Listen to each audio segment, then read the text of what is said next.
Artificial intelligence है, इसके अंदर कुछ जो है वो स्कूल ऑफ थॉट्स हैं, दो तरह के जो है वो स्कूल ऑफ थॉट्स हैं। पहले हम बात ये करें कि हमने पहले कहा कि आर्टिफिशियल इंटेलिजेंस ऐसा जो है वो फील्ड है जिसके अंदर मशीन को हम इंटेलिजेंट बनाते हैं कि मशीन वो वाले काम करे जो कि इंसान कर सकते हैं, और इंसान अगर वो काम करें तो हम कहते हैं कि ये इंसान जो है वो इंटेलिजेंट है। ऐसे काम अगर मशीन कर रही हो तो उसको हम कहते हैं कि ये आर्टिफिशियल इंटेलिजेंस है। अब मसला ये है कि हम ह्यूमन बिहेवियर को, हम ह्यूमन की तरह थिंकिंग को किस हद तक जो है वो ह्यूमन लाइक हो, ये हमारे जो है वो स्कूल ऑफ थॉट के अंदर आता है आर्टिफिशियल इंटेलिजेंस के। दो तरह के स्कूल ऑफ थॉट्स हैं। एक को हम कहते हैं कि जी ये एक जो है हमारा स्ट्रॉन्ग एआई है, स्ट्रॉन्ग आर्टिफिशियल इंटेलिजेंस, और एक जो है वो वीक आर्टिफिशियल इंटेलिजेंस है। सबसे पहले हम स्ट्रॉन्ग आर्टिफिशियल इंटेलिजेंस की बात करते हैं। स्ट्रॉन्ग आर्टिफिशियल इंटेलिजेंस के अंदर जो है जो कंप्यूटर है वो सिर्फ एक टूल के ऊपर मुश्तमिल नहीं होता कि एक ऐसा टूल जो कि एक मखसूस चीज़ के अंदर जो है वो डिसीजन लेने में एक मखसूस फील्ड के अंदर जो है वो एक्सपर्ट है, और उसी के अंदर जो है वो आपने डिसीजन लेना है तो वो ह्यूमन लाइक डिसीजन ले रहा है और उसके अंदर जो है वो बड़ा माहिर है। सिर्फ एक टूल के तौर पे काम नहीं कर रहा होता, बल्कि एक फुल फ्लेज दिमाग के तौर पर, जिस तरह के इंसानी दिमाग है वो मुख्तलिफ पहलुओं के ऊपर, मुख्तलिफ जो है वो चीज़ों के ऊपर वो लॉजिकली और रीजनेबली जो है वो डिसीजन लेता है। इस तरह अगर हमारा कंप्यूटर फुल फ्लेज उस तरह की चीज़ों को, उस तरह की स्टेट्स के ऊपर उस तरह जो है वो डिसीजन अगर हमारा ले रहा है तो इसको हम कहते हैं कि ये स्ट्रॉन्ग एआई है। मतलब स्ट्रॉन्ग एआई का मतलब ये है कि अगर वो फुल फ्लेज ह्यूमन जो है वो दिमाग की तरह काम कर रहा है, उसे हम कहेंगे ये स्ट्रॉन्ग एआई। दूसरा जो है वो वीक एआई है। वीक एआई का मतलब ये है कि वो किसी खास मखसूस फील्ड के अंदर एक जो है वो फुल फ्लेज किस्म का टूल के तौर पर, ठीक है जी, एक बेहतरीन टूल के तौर पर जो है वो काम दे रहा है और एक मखसूस फील्ड के अंदर ही वो इम्प्लीमेंट हो रहा है, तो इसको हम कहेंगे कि जी ये हमारा जो है वो वीक आर्टिफिशियल इंटेलिजेंस है। इसके अंदर भी जो है वो कंप्यूटर इंटेलिजेंट है, लेकिन एक ख़ास नैरो डोमेन के अंदर और एक ख़ास फील्ड के अंदर, और आप कह लें कि या जो है वो उस फील्ड के अंदर जो है वो इंटेलिजेंस जो है वो उसमें कंप्यूटर एज अ टूल के तौर पर इस्तेमाल हो रहा है, तो ये हमारा वीक आर्टिफिशियल इंटेलिजेंस होगी। अब हमारा जो आर्टिफिशियल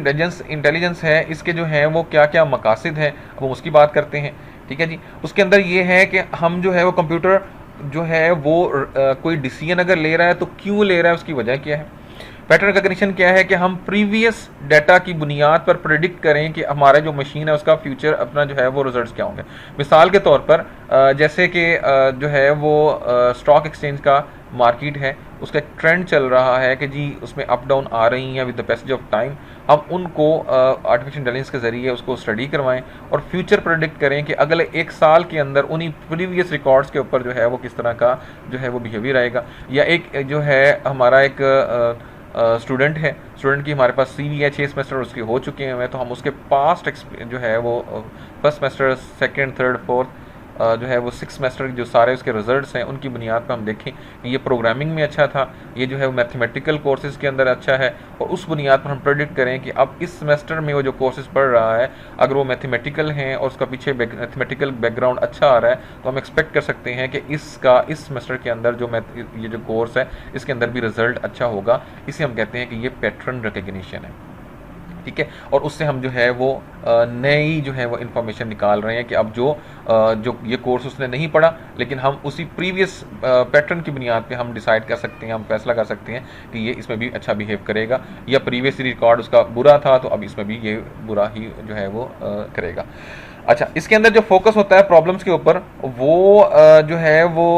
एल्गोरिथम सॉल्यूशंस के ऊपर होता है कि उसका जो है वो स्टेप बाय स्टेप हम सॉल्यूशन दें। This underlines the Reliance of heuristic search as an AI problem solving technique. इसके अंदर जो ह्यूरिस्टिक है कि किस तरह जो है वो इंसान कि दिमाग जो है वो फैसला लेता है, इसी तरह मशीन के अंदर भी वो ह्यूरिस्टिक सर्च जो है वो डाली जाती है, जिसकी बुनियाद पर एआई जो है वो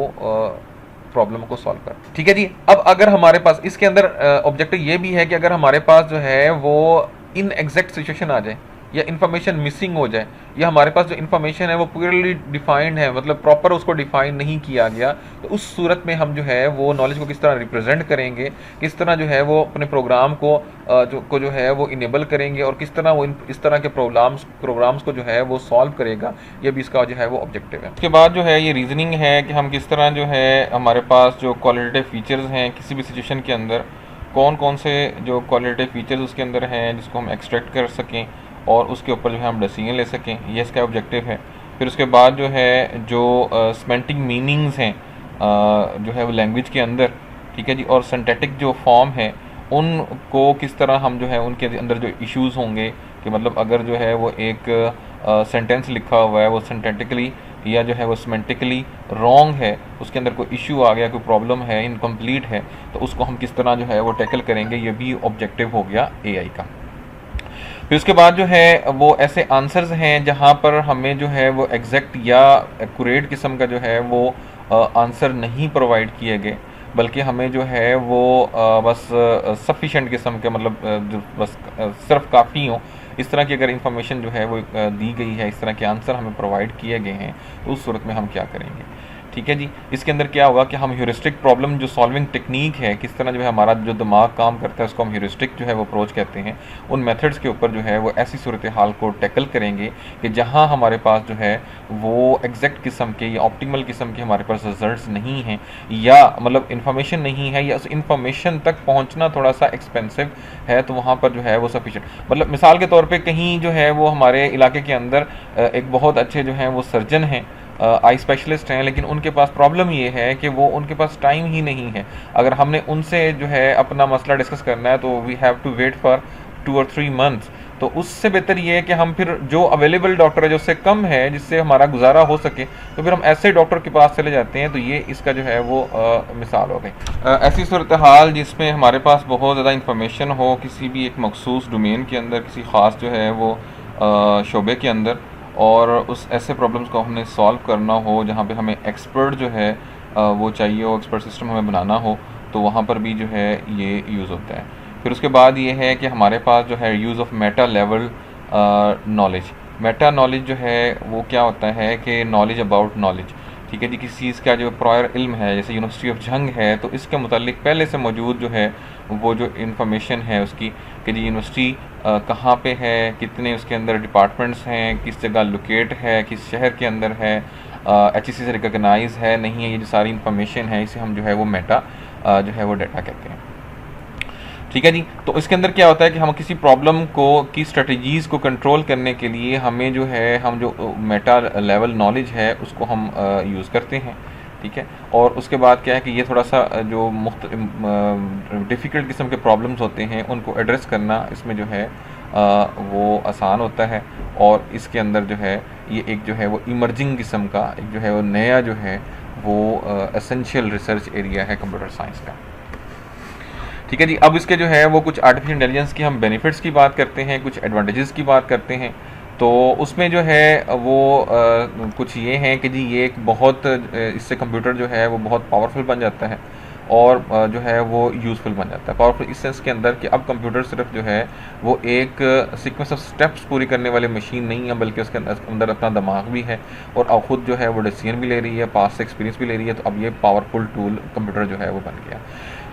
अब इसके अंदर जो इंटरफेस है, इंटरफेस क्या होता है, कंप्यूटर और जो है वो ह्यूमन के दरमियान किस तरह ह्यूमन कंप्यूटर को इस्तेमाल कर सकता है, किस तरह जो है वो उस तक एक्सेस ले सकता है, इसे हम कहते हैं इंटरफेस। तो इससे जो है वो जो इंटरफेस होती है वो इम्प्रूव भी हो जाती है, और जो है नई इंटरफेस भी इसके ज़रिए जो है वो हमारे से वजूद में आती है। ठीक है, सॉल्विंग न्यू प्रॉब्लम्स, जो ओल्ड प्रॉब्लम्स थे वो तो सॉल्व हो ही रही हैं, लेकिन इससे जो है जो नए हमारे इंटेलिजेंट जो लेवल के जो क्वेश्चंस हैं, जो आंसर्स प्रॉब्लम्स हैं, उनका भी सोल्यूशन जो है वो इससे मिल जाता है। ये भी इसका एक फ़ायदा हो गया। फिर ये है कि जी जो इन्फॉर्मेशन है उसको हैंडल करने का, उसको जो है वो संभालने का जो तरीक़ाकार है वो भी जो है वो इम्प्रूव हो जाता है, बेहतरीन बन जाता है। इसका ये भी फ़ायदा है। और फिर क्या है कि जी ये जो इसके में जो बहुत ज़्यादा इंफॉर्मेशन है, जो ह्यूमन ने फ़ैसला लेना है एक एक्सपर्ट ने, तो बहुत ज़्यादा इंफॉर्मेशन उसको रिक्वायर होती है, और उसको उसकी बिहाफ पे जो है वो डिसीजन लेता है। तो अगर मशीन के अंदर आर्टिफिशियल इंटेलिजेंस आ जाए, जहानत आ जाए, तो उससे क्या होगा कि हमें बहुत ज़्यादा जो इन्फॉर्मेशन का ओवरलोड है, बहुत ज़्यादा इन्फॉर्मेशन हमें जो याद करना पड़ रही है, बहुत ज़्यादा इन्फॉर्मेशन जो हमें संभालनी पड़ रही है, उससे भी हमारी जो है वो बचत हो जाएगी। फिर ये है कि इसके इसका इसका जो है एक और फ़ायदा क्या है कि इससे हम बेहतर तरीके से जो इन्फॉर्मेशन है उसको नॉलेज के अंदर जो है वो तब्दील कर सकेंगे। तो ये इसके जो है वो कुछ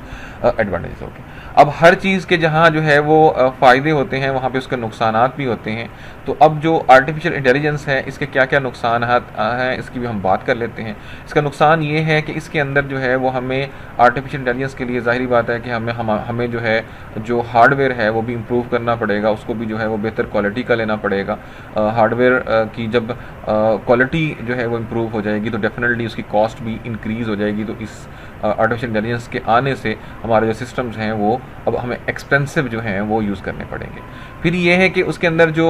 सॉफ्टवेयर डेवलपमेंट है, जो सॉफ्टवेयर हम बनाते हैं, अब चूँकि ऐसे सॉफ्टवेयर डिज़ाइन करने हैं कि जो कि खुद डिसीजन ले सकें, तो अब उसका जो डिफ़िकल्टी लेवल होगा वो भी बढ़ जाएगा और ये स्लो भी हो जाएंगे और उसको जो है वो बनाना थोड़ा सा जो है वो एक्सपेंसिव भी हो जाएगा। और एक और अगला जो प्रॉब्लम है वो ये है कि जो प्रोग्रामर्स हमारे पास जो है वो सिक्वेंशियल के या जो है हमारे सीक्वेंस ऑफ स्टेप्स की जो प्रोग्रामिंग है उसके हमारे पास प्रोग्रामर्स बहुत ज़्यादा अवेलेबल हैं, लेकिन ये स्पेशल किस्म की प्रोग्रामिंग है, यहाँ पे स्पेशल किस्म की फील्ड है। तो इसके लिए हमारे पास जो है जो एक्सपीरियंस प्रोग्रामर्स हैं आर्टिफिशियल इंटेलिजेंस के वो भी हमारे पास कम है, जिसकी वजह ये भी एक जो है वो हमारा एक डिसएडवांटेज है। फिर ये है कि बहुत मतलब अब आर्टिफिशियल इंटेलिजेंस ने हर फील्ड के अंदर हर जगह के ऊपर जो है वो बहुत ज़्यादा इसकी जो है वो असरात हैं, लेकिन फिर भी हमारी मार्केट के अंदर बहुत कम ऐसे प्रोडक्ट्स हैं जो कि एक्चुअली आर्टिफिशियल इंटेलिजेंस को जो है वो यूज़ कर रहे हैं। तो अब जो है ये भी एक इसका जो है वो